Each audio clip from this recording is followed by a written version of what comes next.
అందరికీ నమస్కారం. ఈరోజు మరొక మంచి కథతో మీ ముందుకు. కథ పేరు స్వేచ్ఛాజీవి. ఒక దేశంలోని ఒక గ్రామంలో ఇద్దరు అభాగ్యులు ఉండేవారు. వారిద్దరూ జీవితంలో పెద్దగా దెబ్బతిన్నారు. వారికి ఇతరుల నుంచి సహాయం ఏమీ లభించలేదు. అందుచేత వాళ్ళు పొరుగు దేశం పోయి ఆ దేశాన్ని ఏలే మహేంద్రవర్మ నుంచి తమకు కావలసిన సహాయం పొంది మిగిలిన జీవితం సుఖంగా గడుపుదామని నిశ్చయించుకొని ప్రయాణమయ్యారు. దారిలో వారికి మరొక మనిషి తగిలాడు. ఆ మనిషి కూడా గొప్ప స్థితిలో లేనప్పటికీ నిర్విచారంగా ఉన్నట్టు కనబడ్డాడు. అతనిలో ఏదో సంతృప్తి కూడా ఉన్నది. మీ ప్రయాణం ఎక్కడిదాకా అని మూడోవాడు మిగిలిన వాళ్లను అడిగాడు. మా ఇద్దరి జీవితాలు చితికిపోయాయి. విధి మా పట్ల చిన్నచూపు చూసింది. అందుచేత మేము మహేంద్రవర్మ మహారాజు వద్ద సహాయం పొంది మళ్లీ సుఖజీవనం గడుపుదామని అనుకుంటున్నాము. ఆయన మహాదాత, ఎవరేది కోరినా ఇస్తాడు.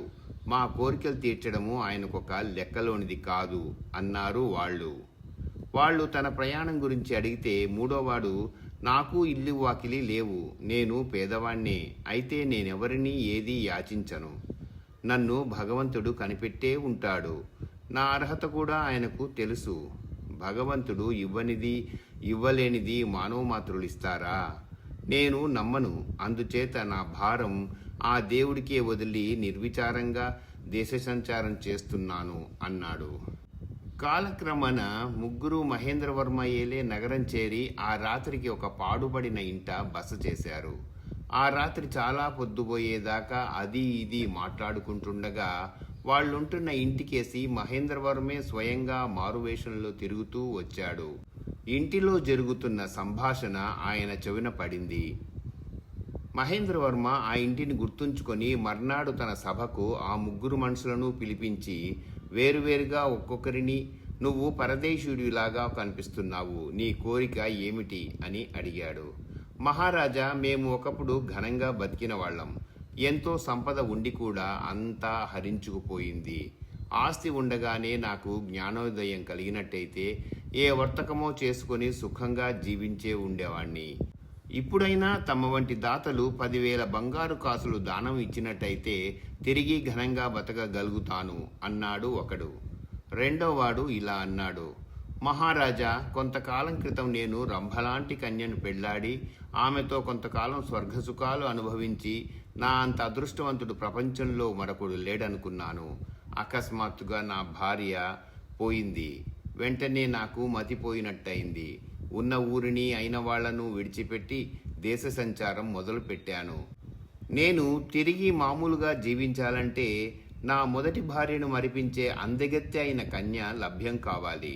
తమరు నాకొక చక్కని కన్యను దానం చేశారంటే సుఖంగా జీవించగలుగుతాను. మహేంద్రవర్మ మూడోవాడికేసి తిరిగి, నీ కోరిక ఏమిటి అని అడిగాడు. మహారాజా, కోరికలు ప్రతి మనిషికి ఉంటాయి. వాటిని తీర్చాలో తీర్చరాదో నిర్ణయించేది మనుషులు కాదు, ఈశ్వరుడు. నేను స్వతంత్రుణ్ణి, ఎవరినీ ఏదీ యాచించను, ఎవరికి రుణపడి ఉండను అన్నాడు. మహేంద్రవర్మకు ఈ మాటలు విని చాలా ఆగ్రహం వచ్చింది. ఆయన దానాలకు ప్రసిద్ధి పొందినవాడు. ఎక్కడెక్కడి వాళ్ళు వచ్చి తన వద్ద దానాలు పుచ్చుకుంటుంటే ఇలాంటి దౌర్భాగ్యుడు తాను ఇస్తానన్నా వద్దనడం ఆయన సహించలేకపోయాడు.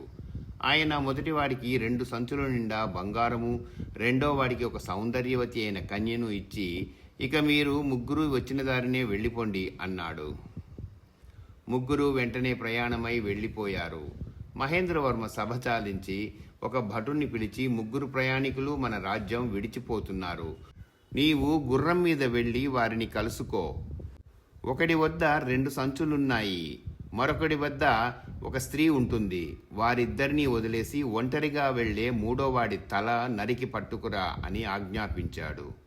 ఈ లోపల రాజు దగ్గర బంగారం పుచ్చుకున్నవాడు సంచులు బరువు అనిపించి కొంచెం సేపు పట్టుకోమని మూడోవాడికి ఇచ్చాడు. ఆ సమయంలో రాజభటుడు గుర్రం మీద వచ్చి వాడి వద్ద ఏమీ లేకపోవటం చూసి వాడి తల నరికి తీసుకుపోయి రాజుకు చూపాడు.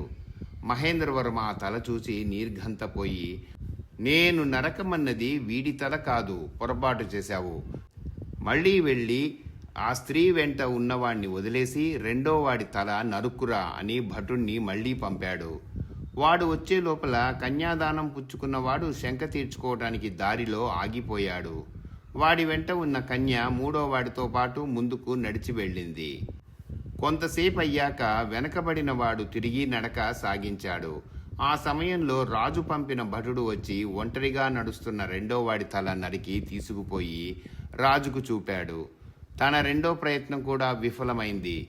తన మీద ఆధారపడిన ఇద్దరూ తన మూలంగానే చచ్చారు. స్వతంత్రుణ్ణి అని చెప్పుకున్న వాడికి ధనము కన్య కూడా దొరికాయి. ఈ సంగతి గ్రహించి మహేంద్రవర్మ తన అహంకారానికి పశ్చాత్తాపపడ్డాడు. ఇంతటితో కథ సమాప్తం. ఈ కథ మీకు నచ్చినట్లయితే లైక్ చేయండి, కామెంట్ చేయండి, తప్పకుండా షేర్ చేయండి, మరచిపోకుండా సబ్స్క్రైబ్ చేయండి. అందరికీ ధన్యవాదాలు. ఇక సెలవు.